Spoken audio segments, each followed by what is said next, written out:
It was a cold April morning in Pocatello, Idaho, the kind where the sun feels distant and everything moves a little slower. In a quiet neighborhood tucked away from the bustle of town, a family's desperate call for help would trigger a series of events that would end in gunfire, outrage, and a community left asking, how did it all go so wrong, so fast? This is the story of Victor Perez, a 17-year-old boy, nonverbal, autistic, with cerebral palsy, who was shot multiple times by the very people called to protect him.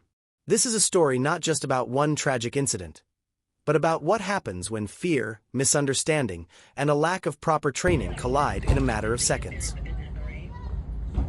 Yep, I'm watching from out there. Witness video captured Idaho police officers opening fire on an autistic teenager behind a fence as he walked towards them with a knife.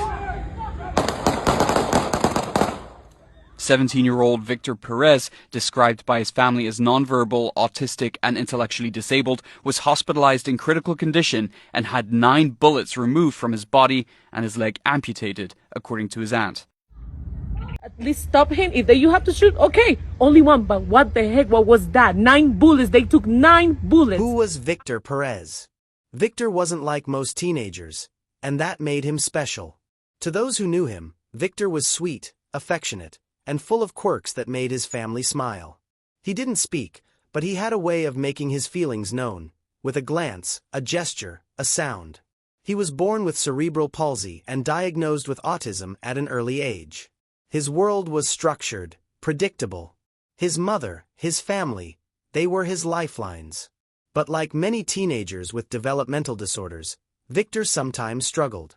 And on April 5, 2025, his struggles reached a boiling point.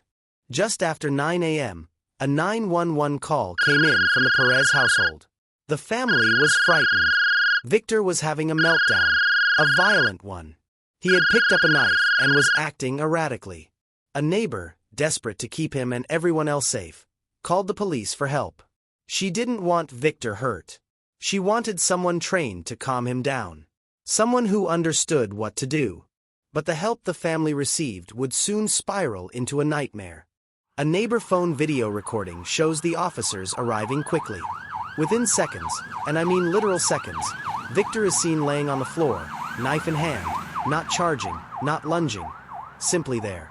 The officers shout commands. Drop the knife. There's confusion. Victor doesn't respond. He can't. He's nonverbal. He doesn't comprehend the chaos in front of him the same way others might. His world is already in overload.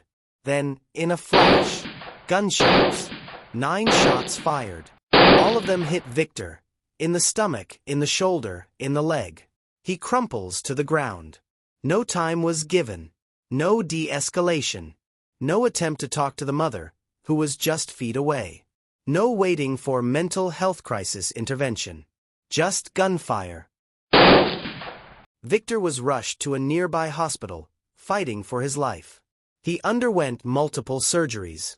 His condition remained critical for days.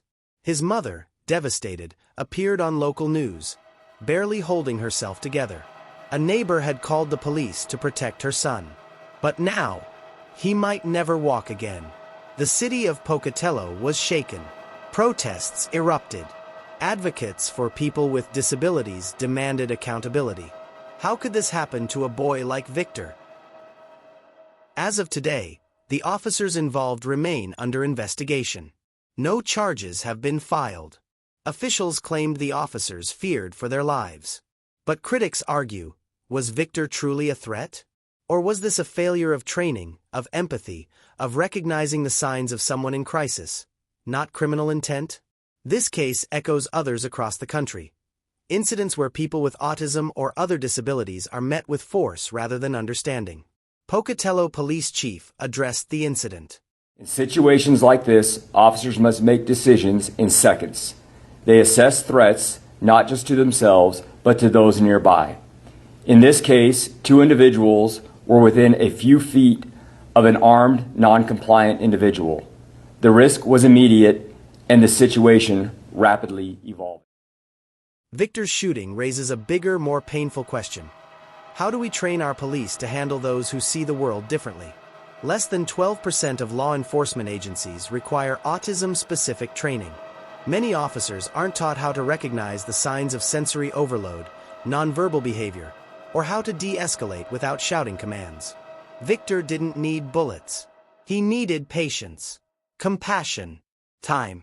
Victor's aunt, Anna Valesks, has this to say.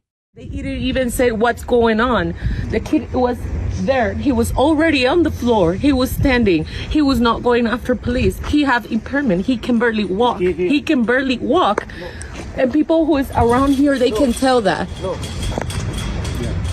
Victor's aunt tells us that he is fighting for his life in the hospital. Now today they told me they have to cut his leg, but he's so weak that he might not survive. So we're still here waiting for the doctor to tell us. Victor is still alive today, in coma and one of his legs amputated. His life, and the lives of those who love him, are forever changed. He is now a symbol, not by choice, but by tragedy. What happened on that quiet Idaho morning should never have happened. And yet, it keeps happening. How many more Victors will it take? If this story moved you, please share it. Spread awareness. Demand better training for police. Demand justice for Victor. And remember, behind every headline, there's a human being. Someone's child. Someone who deserved better. Yep, I'm watching from out there. Witness video captured Idaho police officers opening fire on an autistic teenager behind a fence as he walked towards them with a knife.